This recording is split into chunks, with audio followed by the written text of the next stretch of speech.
Eu tô gravando, né, para poder editar depois e colocar no YouTube. E a gente vai dar continuação ao nosso estudo, né, na parte de termodinâmica. Só para vocês terem ideia, né? Nas últimas semanas a gente viu a parte de calorimetria, não foi? Então, que macete, calor latente, calor sensível, diagrama de fases, que é essa parte inicial da termodinâmica. A gente vai começar hoje a parte de gases, que vai dar uma base para quando a gente for para a primeira lei da termodinâmica e segunda lei. Eu acho que o ápice dos últimos do semestre inteiro vai estar agora nessa parte de primeira lei e segunda lei. Hoje a gente vai ter uma visão que eu diria que é uma visão química da coisa. A gente não vai ainda trabalhar pesado com a parte da física. Inclusive, acho que talvez vocês devam ter visto isso em química já. Geralmente acontece isso. Vocês veem a parte de gases ideais em química e depois é que vocês veem comigo física, gases, e a gente aprofunda as transformações analisando a parte de energia. Então, beleza. Eu vou abrir aqui o PowerPoint. Qualquer coisa, se der uma travada aí, por favor, me avisa, porque eu não estou vendo não, tá? Como eu estou aqui com o slide aberto, aí eu não estou vendo. Ok. Então, como eu falei, né? Termodinâmica, introdução ao estudo de gases e suas transformações. Então, o que eu acabei de falar para vocês, eu escrevi, né? Que vocês devem ter visto de alguma forma essa parte de gases ideais em química. E aí, aqui a gente vai revisitar isso para começar a aprofundar. Então, a primeira coisa que a gente vai falar aqui são o que a gente chama de variáveis de estado. Então, um gás, geralmente aqui no ensino médio, a gente trabalha com gases ideais. Caso vocês não lembrem, né, gases ideais são aqueles gases nobres. Então, a nossa abordagem aqui ela é bem simples, ela é focada em gases nobres. Na prática, não é isso que acontece. Ninguém trabalha no motor de combustão interna, no motor de um carro, com gás nobre. Mas a ideia, ela também funciona, em parte, com outros gases mais complexos. E aí, para você definir um gás, você precisa basicamente de três variáveis, que é o que a gente chama de variáveis de estado. Eles descrevem o estado daquele gás naquele momento. Ok? Então, quais são essas variáveis? Deixa eu ver se parece que foi um barulhinho aqui. O pessoal já está usando o e-mail. Opa. Professor, repita aí, por favor, que aqui travou. Então, se puder, liga o áudio para falar, porque aí eu só fico ouvindo barulhinho, eu não sei se... Bom, eu vou repetir. Então, a gente vai estudar... Estou me acostumando ainda com a minha mesa. Deixa eu mudar logo a cor. Ok. Então, aqui a gente vai estudar, pessoal, gases, né? Transformação de gases ideais. Na prática não é isso que acontece, mas no ensino médio é o que a gente considera. São os gases ideais, são gases que não precisam estar junto de outro gás, não precisam também, a gente vai dar uma olhadinha, que o gás ideal, ele por ser perfeito, ele já ter a sua, entre aspas, camada eletrônica completa, ele não precisa estar conectado ou tendo alguma ligação com outro gás ou com outro material. E a própria moléculazinha dele, ela é estável sozinha. Então a gente chama um gás ideal, a gente diz que o gás ideal ele é monoatômico. É só um átomozinho flutuando lá. Geralmente os gases eles são diatômicos, tipo o hidrogênio. Quando você vai calcular hidrogênio é H2, são duas moléculas de hidrogênio juntinhas ali. Enquanto que aqui, gás nobre não. O gás nobre é uma moléculazinha sozinho. Isso aí afeta nos valores das equações. Mas, como eu falei, ensino médio não se aperreie. O cálculo que a gente fizer aqui é para gás, é para molécula de gás ideal. A não ser que você resolva ir para o ITA ou para o IME. Aí a conversa é outra. Mas fora isso aqui, já é suficiente.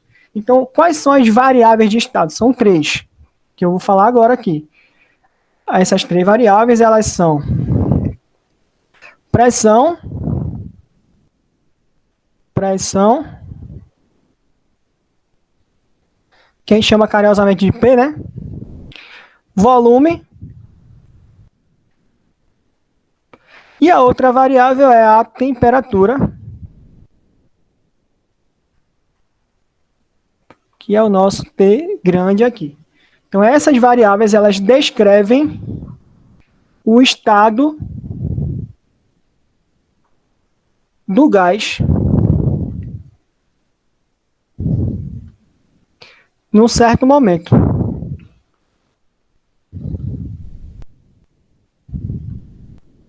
Beleza? Ok.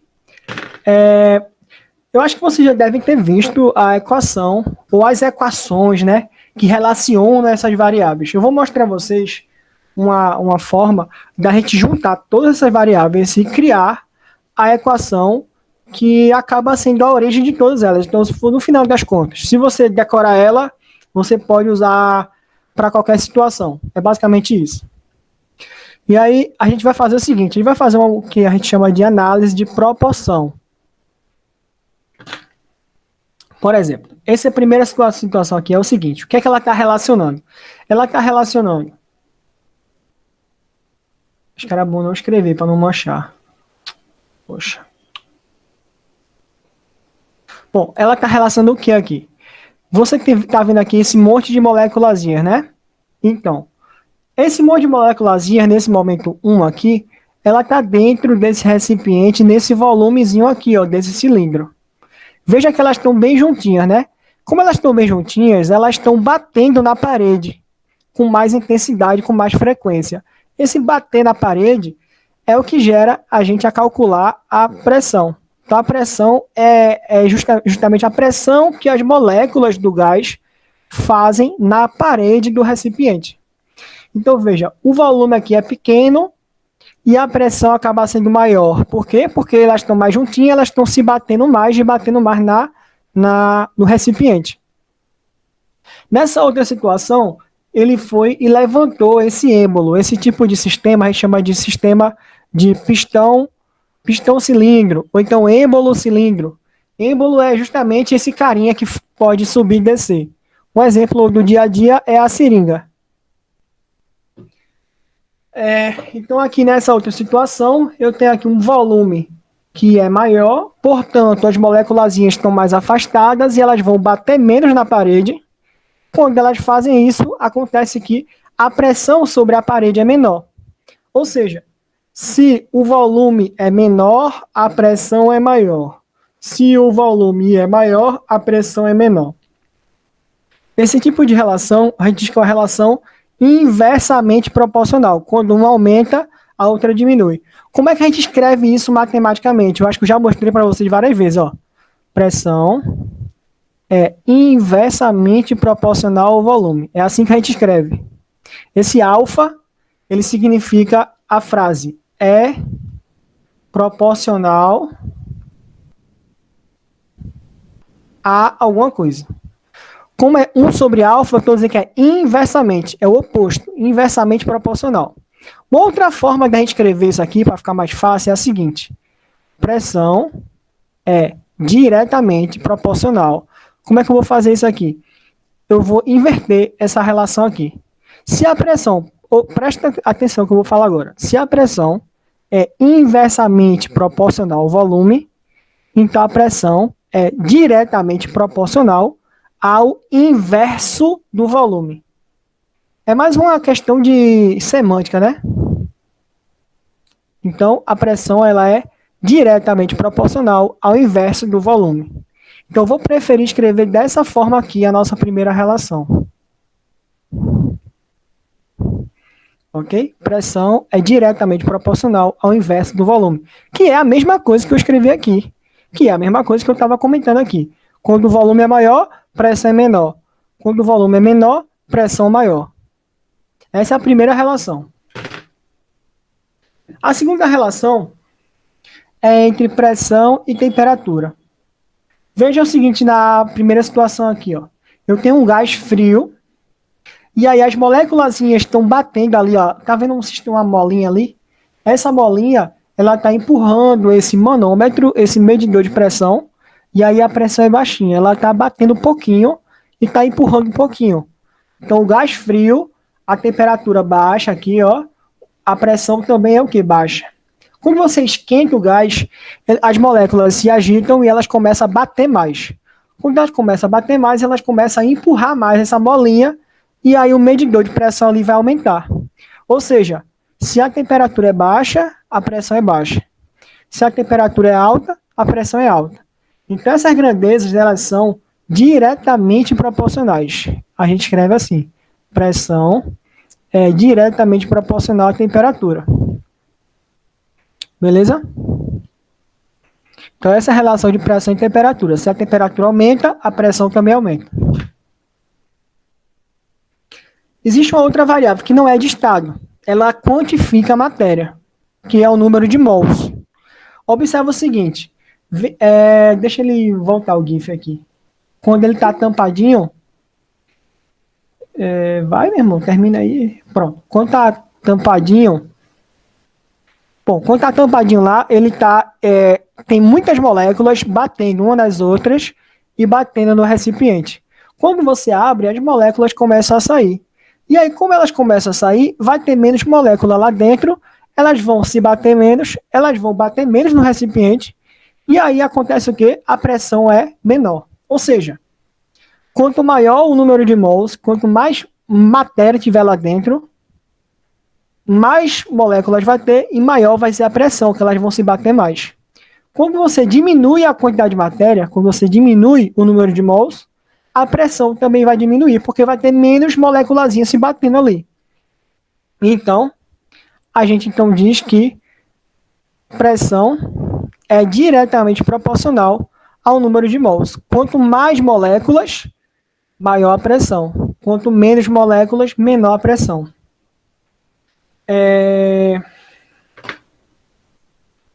Então agora a gente vai poder juntar tudo isso. Como é que a gente vai juntar? Observa como é que eu vou escrever aqui, ó. Escrever aqui embaixo mesmo.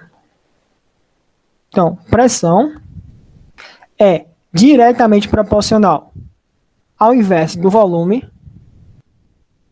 E na matemática, o I é vezes, é a multiplicação. Não sei se vocês já viram alguma coisa da parte de probabilidade e tal, que a pessoa fala uma coisa ou outra é mais. Uma coisa e outra é vezes. Então, na linguagem matemática, geralmente, quando você fala I, é vezes. Então, a pressão é diretamente proporcional ao inverso do volume e diretamente proporcional à temperatura e diretamente proporcional ao número de mols. Como é que eu faço para isso aqui virar uma equação? Aí tem um tchan aqui que eu vou mostrar a vocês. Eu não sei se vocês lembram, eu espero que vocês lembrem, que uma relação diretamente proporcional, ela é dada pela seguinte igualdade. A sobre B é constante. Isso significa que se eu passar o B para lá, vai ficar assim, ó, A é uma constante vezes B. Então, o que foi que eu fiz para sair de uma situação que tinha uma letrinha feia, que era o alfa, e transformei na igualdade? Eu coloquei uma constante aqui, ó. Olha a constante, ela aqui, ó, ó, ó. Então, antes eu falava A é diretamente proporcional a B. Como é que eu faço para essa aqui virar igualdade? A é igual a um valor constante, uma constante qualquer, que eu posso nomear de qualquer jeito, vezes B. É isso aqui que eu vou fazer aqui embaixo. Eu vou pegar esse alfa e eu vou colocar ele igual a uma constante qualquer aqui, que eu não sei quem é. E aí eu vou conseguir criar uma igualdade. P é igual a K, 1 sobre V, T, N. O que é que eu vou fazer para ficar bonito? Eu vou reorganizar. O V está aqui embaixo, eu vou passar para o outro lado da igualdade, multiplicando. Vai ficar P vezes V, K, P, N. Aí tem uma coisa legal. O pessoal calculou e nomeou esse K por uma outra letra, que é o Rzão. Esse Rzão a gente passou a chamar de constante dos gases ideais.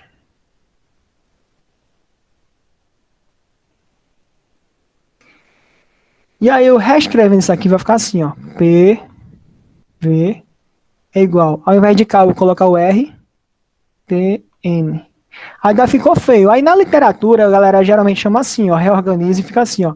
PV é igual a nRT. Essa equação é a famosa equação dos gases ideais, também chamada carinhosamente de por você nunca rezei tanto. Tem outras formas de decorar essa fórmula, mas eu não posso falar aqui. Então, essa aqui é a origem da equação dos gases ideais. Ok? Beleza. Então, esse R, galera, esse R, ele tem muitos valores. E aí, o que é que eu recomendo para vocês? Vocês, quando forem fazer uma questão que precise calcular usando esse R, ele vai te dar na questão. Você não tem a obrigação de saber ele. Só que se ele te der na questão, ele também vai amarrar para você qual vai ser a unidade que você vai utilizar. O que, que eu estou falando? Vê, a minha equação é PV igual a nRT. Qual é a unidade que eu vou utilizar para P? Qual é a unidade que eu vou utilizar para N? E para T? E para o volume? Qual vão ser as unidades? Depende do que ele der na questão. Então, por exemplo, caso clássico.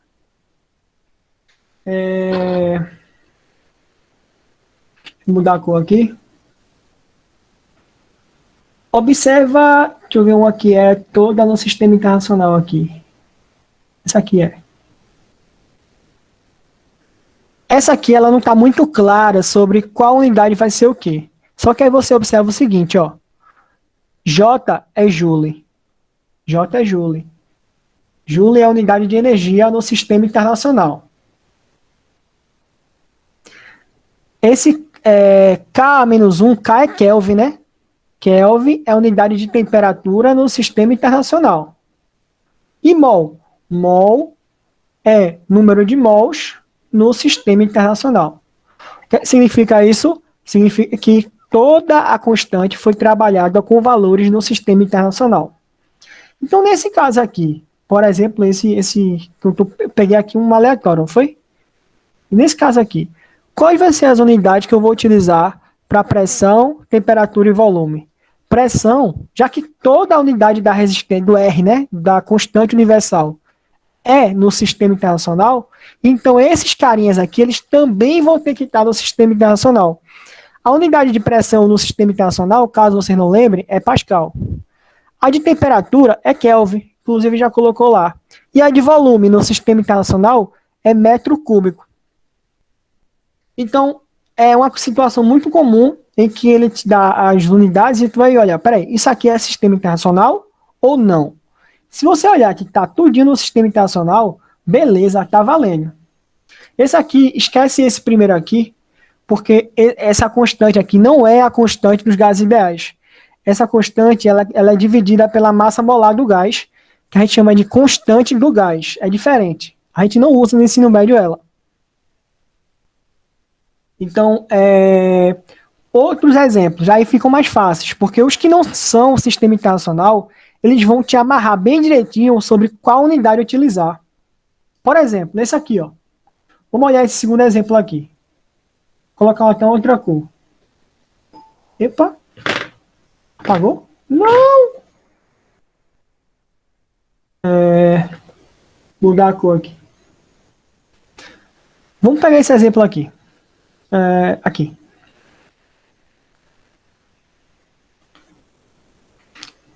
Qual é a unidade que ele está utilizando para volume? Tem centímetro cúbico, megapascal, Kelvin e mol. Volume ele está usando em centímetro cúbico. Essa unidade é internacional? Não é, mas você vai ter que usar nessa unidade aqui, porque ele deu a constante com essa unidade. Pressão vai ser qual valor? Megapascal. É internacional? Não é. Internacional é pascal, não é mega. Você vai ter que utilizar do jeitinho que ele colocou aí. Temperatura, beleza. Kelvin. Número de mols também. Uma dica logo de cara. Temperatura sempre vai ser em Kelvin. Sempre.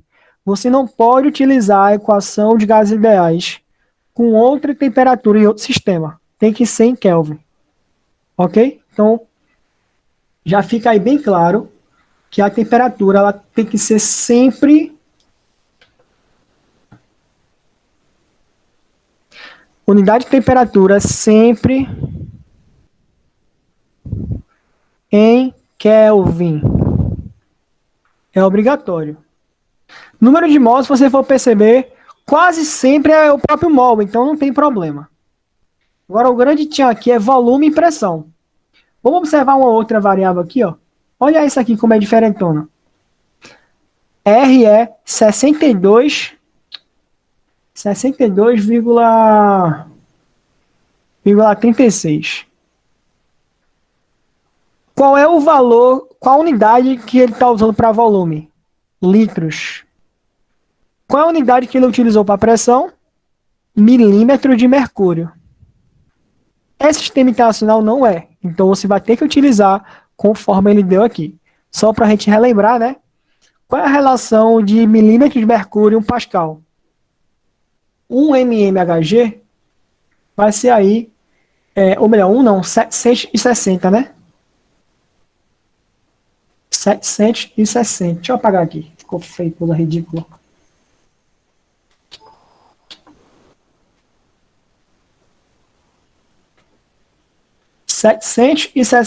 mmHg é igual a 1 atm. E aí você também vai lembrar que um atm é aproximadamente aí, né?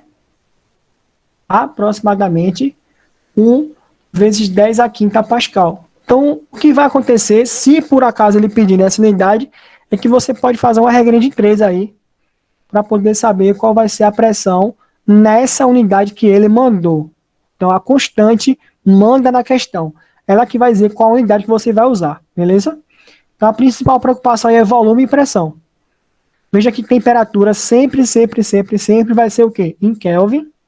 E número de mols, 99% das vezes é mol. Então, o único aperreio aí é pressão e volume. Beleza? Toma cuidado com isso. E aí você nunca vai errar uma questão dessas. Deixa eu ver aqui se alguém falou alguma coisa.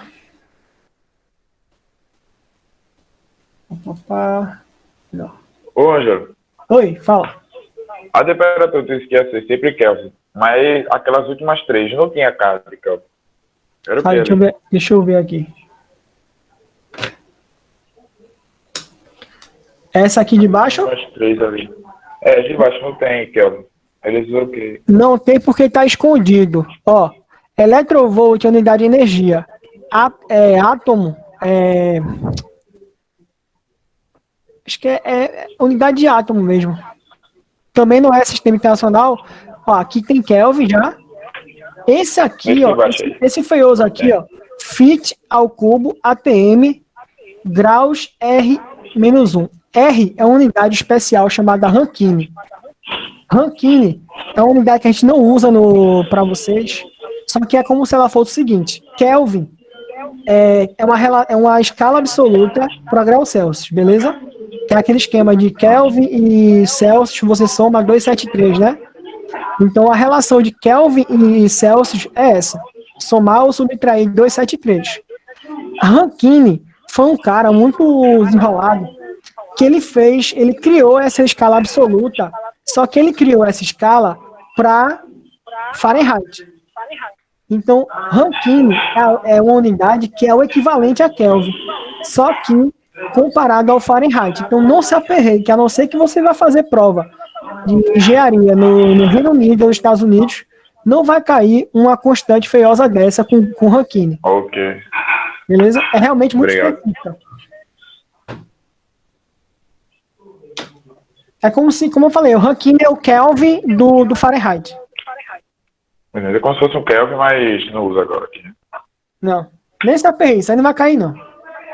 Em nenhum concurso, não. Ok. Agora a gente vai para transformações de gases. Quando você vai estudar transformação de gases, você vai sempre comparar, para estudar o padrão, né? Você vai estudar 2 pontos. O momento inicial e o momento final. De onde ele saiu e para onde ele foi. Uma coisa muito importante.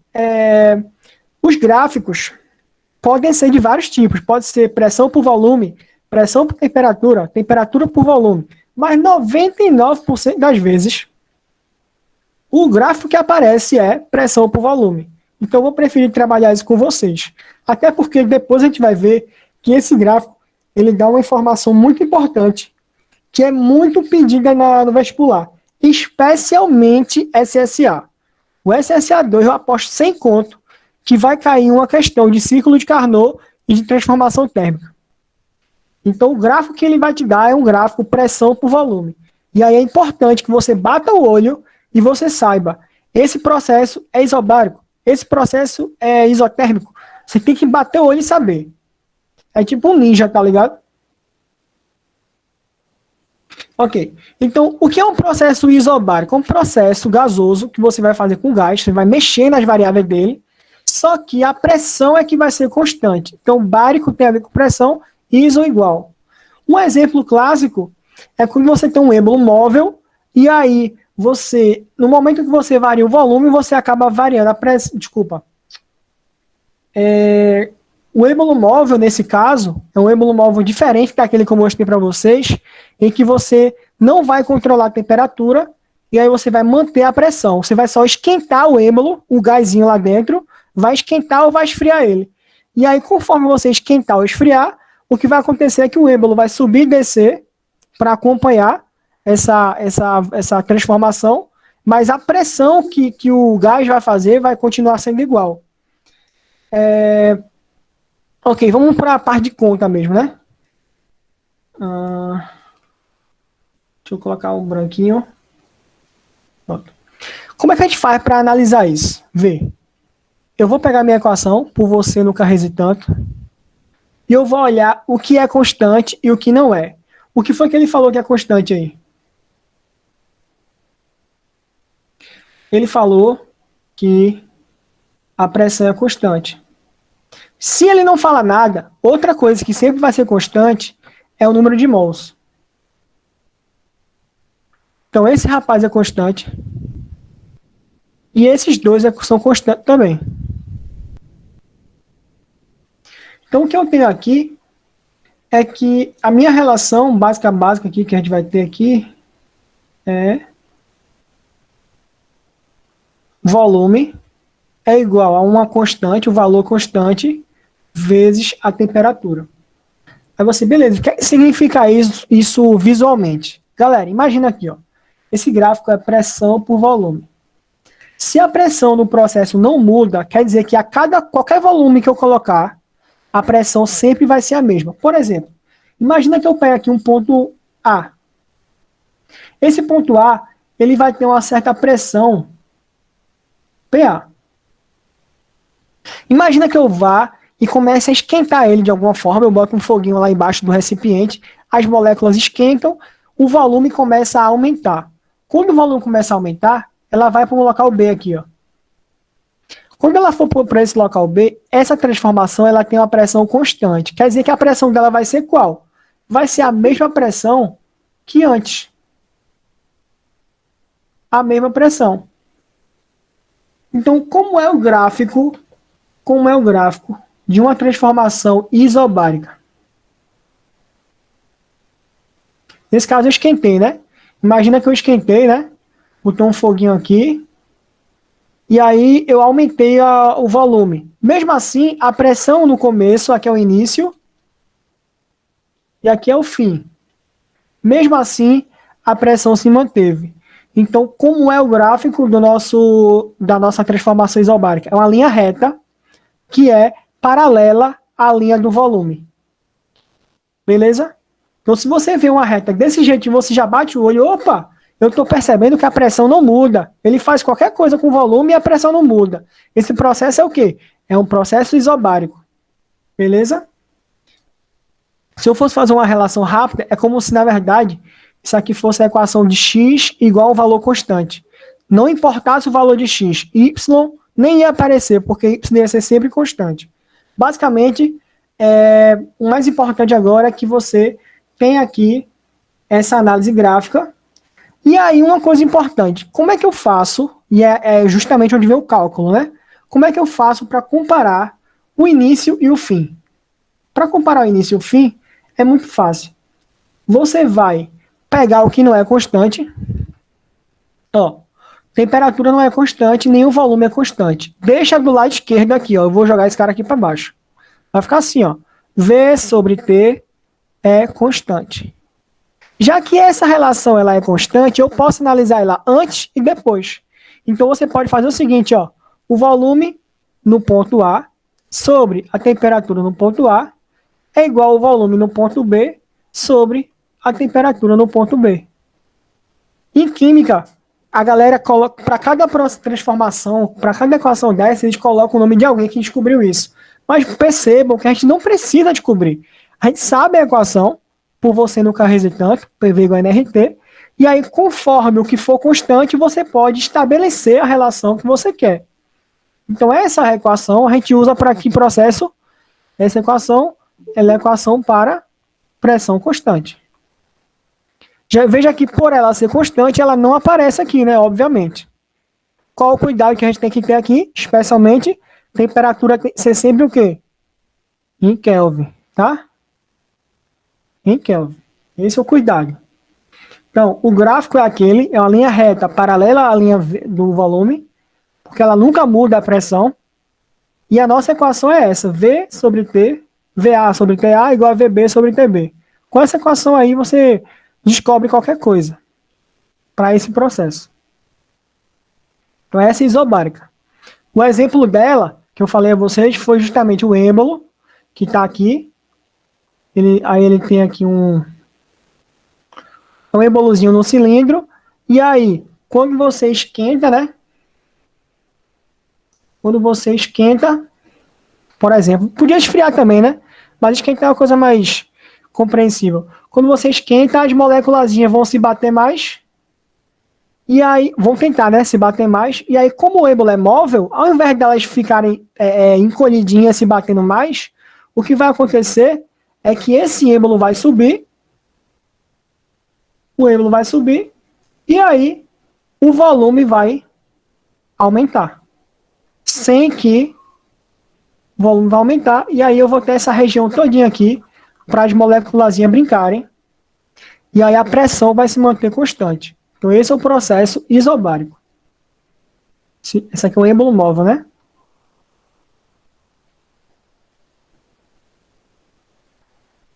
Eu não sei porque que fica esse risquinho, velho. Espera aí. Aí, consegui.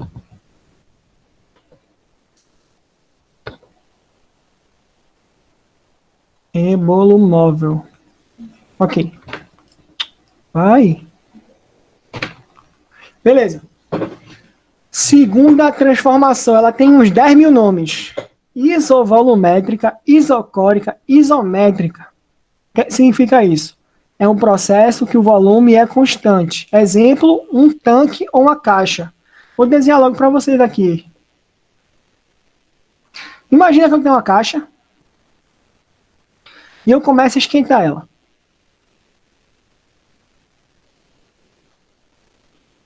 Quando eu começar a esquentar ela não tem um sistema que alivia a pressão lá dentro, que aumente o volume para as moléculazinhas terem mais espaço. Então, o que vai acontecer é que as moléculazinhas elas vão ganhar mais energia e vão se bater mais e vão bater mais nas paredes. Isso vai fazer com que a pressão aumente. Então, a temperatura vai aumentar, porque o foguinho está lá, e a pressão também vai aumentar. Beleza. Agora vamos fazer a parte de análise gráfica, desculpa, análise de equação. Se é um processo isovolumétrico, o volume é constante, eu tenho aqui por você nunca rezei tanto. Quem é constante agora? O volume é constante e esses dois carinhas são constantes. Final das contas, eu tenho o quê? P é igual a constante vezes temperatura. Se você não pegou a ideia, ó, eu passei esse cara aqui para baixo, só que não interessa, porque ele é constante. Então, eu simplesmente chamei tudinho de constante e percebo que pressão e temperatura se relacionam desta forma. Que forma é esta? É uma forma diretamente proporcional. Diretamente proporcional. Quanto maior a pressão, maior a temperatura. Ok.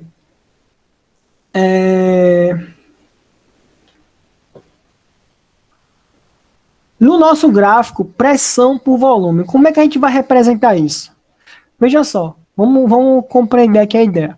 Para qualquer volume que eu tiver, a pressão vai poder variar à vontade. Então imagina que eu tenho uma caixa com um certo volume V. Um certo volume V constante. Eu posso, por exemplo, pegar um certo ponto aqui, um gás com a pressão PA,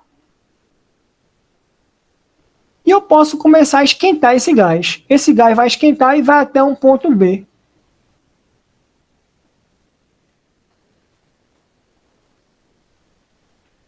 Deixa eu colocar em vermelho, só para ficar legal. Ou seja, eu saí de A e eu fui até B. Esquentei, no caso. Podia esfriar? Podia. Esse é o processo inverso. Quando eu fiz isso aqui, galera, observa o formato da curva que eu fiz. Agora eu tenho uma curva, uma reta, né? Que é paralela à reta da pressão, ao eixo da pressão. Então, se liga aqui no processo anterior. Isobárico era uma reta paralela ao eixo do volume. Porque o volume é constante, então é paralelo ao volume. Isovolumétrico é paralelo ao eixo da pressão. Por quê? Desculpa, estou usando drogas. Porque nesse primeiro caso aqui, ela é paralela ao volume porque a pressão é constante. Isobárico. Isovolumétrico é paralelo à pressão porque o volume é constante. Então, se você bater o olho numa questão qualquer e você vê que a curva é desse jeitinho, você já sabe que é uma transformação o quê? Isovolumétrica, com volume constante. E o exemplo eu já dei, é um tanque, é uma caixa. Ok. E como é que eu faço para analisar o ponto A e o ponto B? Você deixa o que não é constante para a esquerda e o que for constante para a direita. Temperatura não é constante, vai lá para a esquerda. Está multiplicando, passa dividindo, fica assim, ó. P sobre T é uma relação constante. Aí você pode analisar tanto para o ponto A quanto para o ponto B aqui, ó. E aí nós utilizamos essa equação para poder estudar quando nossa transformação for isovolumétrica, transformação com volume constante. Então, de novo aqui, ó, paralela ao volume, isobárica. Paralela à pressão, isovolumétrica. Beleza? E a equaçãozinha é essa, você mantém o que não for constante para a esquerda, o que for constante para a direita, né? Aí fica assim, ó, eu desconsidero, né, desprezo, e eu posso analisar essa relação, P sobre T, para a situação A e para a situação B. E para qualquer situação, na verdade. Se eu tiver nesse processo aí, eu posso chamar de A, B, C, à vontade. Lembrando que temperatura tem que ser em quê? Kelvin, tá? Kelvin. Esse aqui é um mais complicadinho, eu diria, porque a curva é diferente. Então, a isotérmica, que a temperatura é constante, também pode ser um caso de um êmbolo, tá? Pode ser um caso de um êmbolo. E aí, qual vai ser a nossa preocupação agora? Observa, PV é igual a nRT. Quem é constante? Isso aqui tudinho é constante, ó. Número de mols, a constante R e a temperatura constante. Então, eu vou ter aqui uma relação que é PV é igual a constante. Que relação é essa aqui? P vezes V igual a constante. Essa relação é uma relação inversamente proporcional.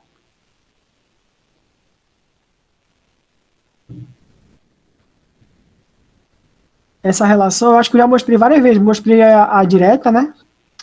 Ô, meu Deus. A relação inversamente proporcional, ó, se a pressão aumenta, o volume tem que diminuir, porque é essa multiplicação tem que dar o valor constante. Então, ela é inversamente proporcional. Como é uma curva desse tipo aqui? Se liga. Imagina que eu vou chamar CTE de K, uma constante K qualquer. Ai, não. Cadê? Cadê você? Ah. Não, velho.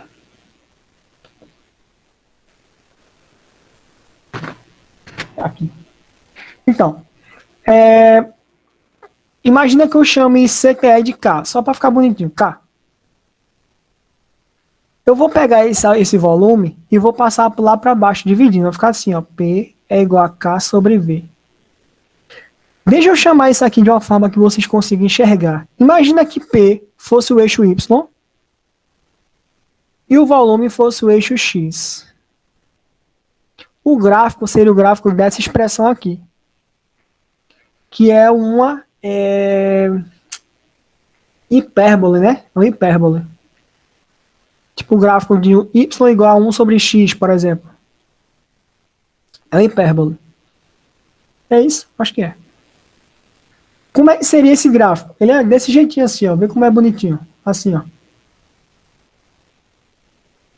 Ele nunca vai tocar no eixo da abscissa. Ele nunca vai tocar no eixo da ordenada. Nunca. Ok. Isso aqui, velho, bateu o olho numa curva bonitinha assim, você já pode dizer, opa, é isotérmica. Vai ter um caso que a gente vai ver que é bem parecido. Mas já dá pra você olhar. Ok, imagina que eu tenho aqui um ponto A qualquer, e aí eu faço um processo qualquer e vou para um ponto B aqui. Eu esquento, eu esfrio, eu faço alguma coisa. Então o nosso processo vai ser esse. Lá, sai daqui, fui para cá. Como é que eu faço para comparar A com B? Faz aquele esquema de novo. Tudo que não for constante, coloca à esquerda, e o que for constante à direita. P não é constante, V não é constante, e o resto, tudinho aqui, é constante. E aí você pode analisar essa equação P vezes V, tanto para o momento A, quanto para o momento B, porque essa multiplicação ela é constante. E aí nós podemos utilizar essa relação aqui para poder trabalhar quando a nossa transformação tiver uma temperatura constante. Outro nome que, pronto, já coloquei aqui, ó, isotérmica. Um nome muito clássico para essa curva, a gente chama de curva da isoterma. Curva isoterma. Que ela é muito comum, esse formato. Aí o cara já bate o olho, isso aqui é uma isoterma. É um nome comum, tá? Que horas são? Jesus. Ok, agora vem um processo mais esquisito, que eu não vou poder explicar muito agora, mas ele vai ser muito importante depois. Aliás, tem esse e outro. Processo politrópico. Processo politrópico é um processo muito louco. Ele vai variar todas as suas variáveis, pressão, volume e temperatura. E ele pode variar de qualquer forma.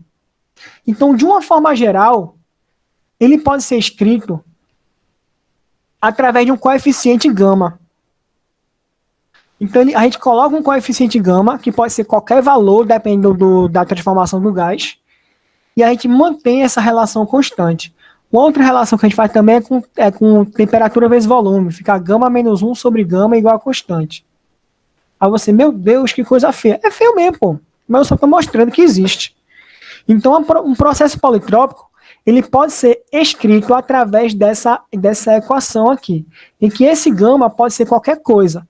Conforme esse gama, O que vai acontecer é que eu posso ter diferentes formatos. Eu posso ter uma curva que seja assim, parecida. Eu posso ter uma curva que seja assim, uma curva esquisitona. Então, o processo politrópico ele é escrito com esse coeficiente maluco aí, justamente porque ele descreve qualquer coisa que não seja o normal, o nosso padrão. Ah, mas vai cair na prova? Não, né, pô? Isso é só para mostrar para vocês que existe. Existe aí um caso específico de processo politrópico. Aí é que eu vou comentar um pouquinho com vocês hoje, mas que a gente só vai ver de verdade lá depois de aprender sobre a primeira lei da termodinâmica, que é o processo adiabático. O que é o processo adiabático? É um processo que ele não tem troca de calor. Como assim? Imagina que eu tenho um sistema, um gás lá funcionando, e aí eu quero fazer um processo com esse gás, um processo tão rápido com esse gás, que não dê tempo de ele perder energia para o ambiente ou de ganhar energia para o ambiente. Então existem alguns processos no nosso dia a dia que funcionam desse jeito. E eu vou comentar com você depois. Beleza? E aí, ele, como eu falei, ele é bem especial, porque ele é muito utilizado quando a gente vai calcular motor de carro, por exemplo. Então, o processo adiabático é um processo muito rápido, que ele não vai ter perda de energia. Basicamente isso, não tem perda de energia. Ele também é chamado de isentrópico, mas aí não vou entrar nesse mérito. Então, só para dar um spoilerzinho de leve, ele pode ser trabalhado a partir dessa equação do processo politrópico, P vezes V igual a elevado a gama. Só que esse gama, para o processo para o adiabático, ele não é um valor qualquer, não. Ele vai ser uma relação entre CP e CV. Aí você vai falar assim, quem é quem? Relaxa, que eu vou falar quem é esse cara e eu vou falar quem é esse cara depois. CP ele vai estar relacionado ao calor do sistema e CV vai estar relacionado à energia interna do sistema. Não se preocupe, a gente não vai ver isso imediatamente agora, é só para mostrar a vocês, porque o gráfico é importante que a gente veja. Como é o gráfico desse rapaz aqui? O nosso gráfico da P vezes V igual a constante, ele geralmente é assim. Ele não é muito inclinado, Desenhar assim. Horrível. Nossa senhora. Peraí. Ele fica meio deitadinho assim. Aí, esse P vezes V elevado a um número qualquer, o gama, acaba que esse termo elevado, ele faz com que a nossa curva ela seja mais acentuada. E aí, quanto que a nossa P vezes V, né? Ele é mais deitadinho, que é a isotérmica, a nossa curva da adiabática, ela é bem mais acentuada. Aí fica assim, por exemplo.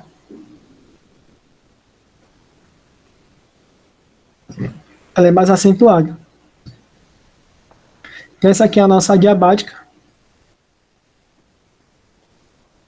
E aí, o gráfico dela é esse aqui. A função dela, né? Então, justamente, esse gamazinho aqui, elevando ela, faz com que a curva dela seja mais acentuada. Então, ela fique mais em pé. Então, enquanto que a isotérmica é mais deitada, a adiabática é mais em pé. Beleza? É importante só a gente saber enxergar isso. Só uma questãozinha. Para vocês verem como é uma questãozinha desse assunto.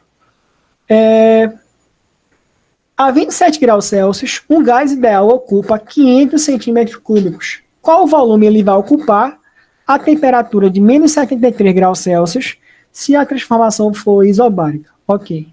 O que é que eu faço? Eu geralmente faço assim, eu pego a equação, PV igual a NRT, e eu vejo se quem é constante. Ele falou que é um processo isobárico, pressão é constante. Então, esse rapaz é constante e esses dois é constante. O que é que eu vou fazer para eu poder comparar uma situação inicial e final? T não é constante. Vou passar ali para a esquerda, vai ficar V sobre T. É uma relação constante. Então, eu posso estudar volume inicial sobre a temperatura inicial é igual ao volume final sobre a temperatura final. Qual é o tchan aqui? Ó? Eu não posso usar graus Celsius. Qual é a temperatura inicial, então, em Kelvin? É só somar 273. Então, 27 graus Celsius mais 273 dá 300 Kelvin. E a temperatura final? Vai ser menos 73 mais 273, que dá quanto? 200 Kelvin. Ah, mas e o volume? Eu posso utilizar centímetro cúbico? Pode, por que não? Se você utilizar 53 centímetro cúbico, né? A tua resposta vai ser em que unidade também? Centímetro cúbico. Então, ó, o volume inicial, ele falou, né? 500 graus. Finge que eu apaguei, tá? Para agilizar. O volume inicial é 500 centímetro cúbico. Temperatura inicial é 300 Kelvin. Volume final, não sei quem é. Temperatura final, eu sei que é 200. Não é isso? 27, gás ideal a 500. Quer saber qual é o volume. Pronto. Vou passar o 200 lá para a esquerda, né? Multiplicando. Vai dar um valorzinho quebrado, né? Posso aqui cortar zerinhos. Vai ficar 500 vezes 2 dá 1.000, dividido por 3 dá 333,33, né? Aproximadamente. Centímetros cúbicos. Lembra, ó. O volume inicial estava em centímetro cúbico. Então, a minha resposta ficou em centímetro cúbico. Então, vê, não é difícil. Tem a galera que decora cada situação. Eu não recomendo. Eu recomendo que você pegue a equação, por você não rezar tanto, nunca rezar tanto. E aí, conforme a transformação, você vê quem é constante, joga para a direita. Quem não for, joga para a esquerda. E aí compara aquele carinha da esquerda com o momento inicial e compara com o momento final. Eu faço isso, tá? Eu acho que é um processo bem simples. E é isso.